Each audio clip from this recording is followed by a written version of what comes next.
MBL Technologies CEO అలాగే great orator Balaji Mancha గారు ఉన్నారు. సో మరి డిజిటల్ మార్కెటింగ్ ని ఎందుకు ఎంచుకోవాలంటే digital marketing is the very easiest field.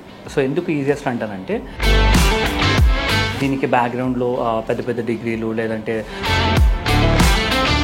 మరి అసలు ఆ రేంజ్కి అక్కడికి వెళ్ళడానికి అంటే డిజిటల్ మార్కెటింగ్ అనే పేరు నేను చెప్పినా నేను ఈ కోర్స్ నేర్చుకుంటానని పీపుల్ ఆర్ థింకింగ్ నేనేదో బయటికి వెళ్ళి అమ్మేస్తా.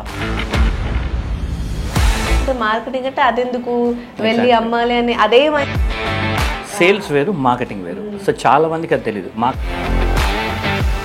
ఏదో అవ్వాలనుకుంటారు బట్ వాళ్ళ ఇంట్లో వాళ్ళ వల్ల మా వాళ్ళు ఇది నేర్చుకుంటేనే మాకు జాబ్ వస్తుందని.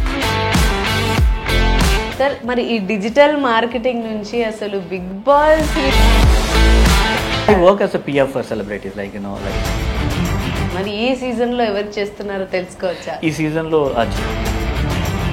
ఓవరాల్గా ఎలా రన్ అవుతుంది?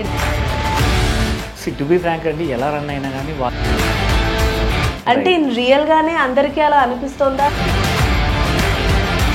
ఇప్పుడు ఏంటంటే అగ్ని పరీక్ష కంటెస్టెంట్ కూడా నాకు ఒక 4-5 కాల్ చేస్తారు. వాళ్ళకి ఏమైనా కన్సెషన్ అలా ఇస్తారా సార్? మరి ఖచ్చితంగా మన ఇండియాలో కన్సెషన్ లేని ఏ పని. చిరంజీవి స్వామి గారు అక్కడికి పిలిపించి మాట్లాడడం కానీ అదంతా చాలా పెద్ద విషయాలమ్మా. చాలా హ్యాపీ అండి. నా కొడుకు ఇంత సాధిస్తున్నాడా? అరే వీడేంటి పొద్దుంచి రాజు వరకు ఇలాగే కష్టపడతాడా? అలాగని కష్టపడినట్టు కనిపించాడండి. మరి అంత మోటివేషన్ రావడానికి ఏంటమ్మా కారణం? ఆ అబ్బాయికి మొదటి నుంచి ఫ్రెండ్స్ కానీ ఫ్యామిలీ కానీ చుట్టాలు కానీ నైబర్స్ కానీ ఎవరైనా అంత నమ్మకం ఉండదు, అంత సపోర్ట్ చేయరు. అలా కూడా అన్నారండి. ఉన్నారు. So if they type Balaji Mancha, so they can approach me anytime.